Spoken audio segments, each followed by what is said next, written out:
ആ, നീ ഇവിടെ ഇരിക്കായിരുന്നോ? ഓ, അവിടെ ഇന്ന് ശരിയാവുള്ളേ.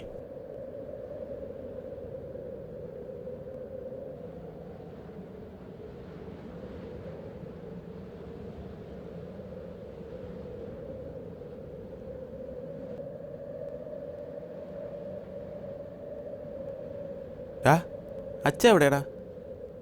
അമ്മയെ വിളിച്ചോണ്ട് കടയിൽ പോയിട്ട് വരാളെന്ന് പറഞ്ഞു. നീ എന്തടേ താമസിച്ചേ?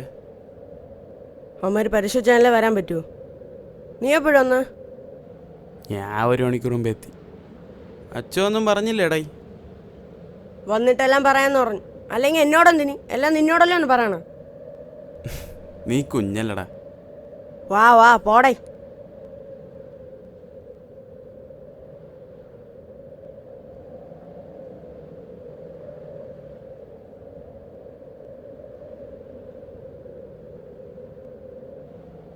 ഡേയ്, ഇന്നലെ വാത്സല്യം പടം ഉണ്ടായിരുന്നു.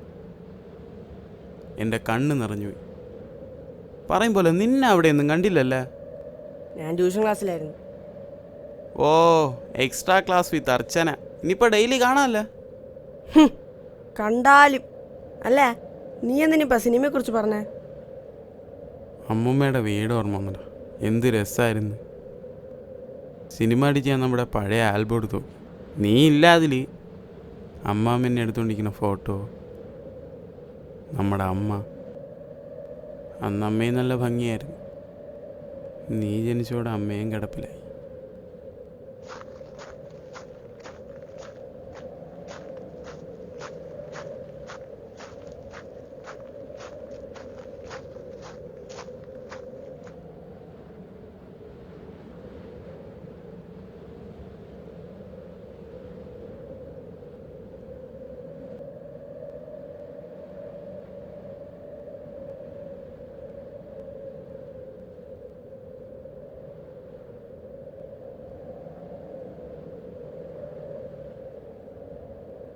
ഒന്നെൻ്റെ കൂട്ടുകാരല്ലേ?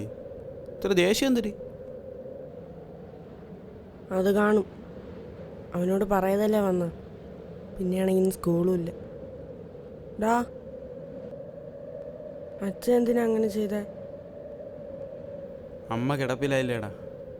ഇത്രയും വർഷം അച്ഛൻ എല്ലാം അടക്കി പിടിച്ചുകൊണ്ടിരുന്നു. FBയിൽ അമൃത എന്ന് പറഞ്ഞൊരു ഫ്രണ്ടിനെ കിട്ടി. ലണ്ടനിൽ നിന്ന് ആദ്യം പറഞ്ഞ്.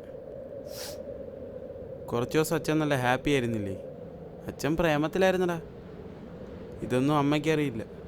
കല്യാണം കഴിക്കാനേ നാട്ടിലേക്ക് ക്ഷണിച്ചത് സ്കൈപ്പിലൂടെ.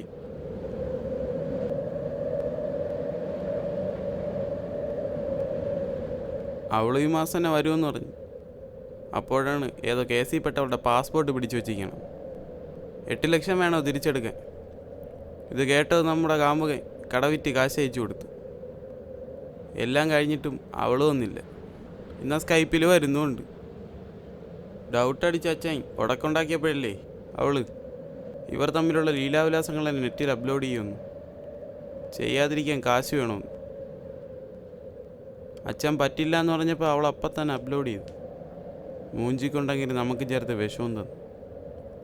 ഇപ്പം ഇവിടെ എത്തി. നമുക്കെന്തിനാ? നീ ഒന്ന് ആലോചിച്ച് നോക്ക്. നമ്മുടെ പഠിത്തം, മറ്റ് ചെലവ്, തുണ്ട് സീനിയുടെ സദാചാരവാദികൾ പിന്നെ വെറുതെ വിടുമോ? റിസ്ക് എന്തിന്? അതായിരിക്കും തന്ന. ഇപ്പം വീട്ടിൽ പോണ്ട.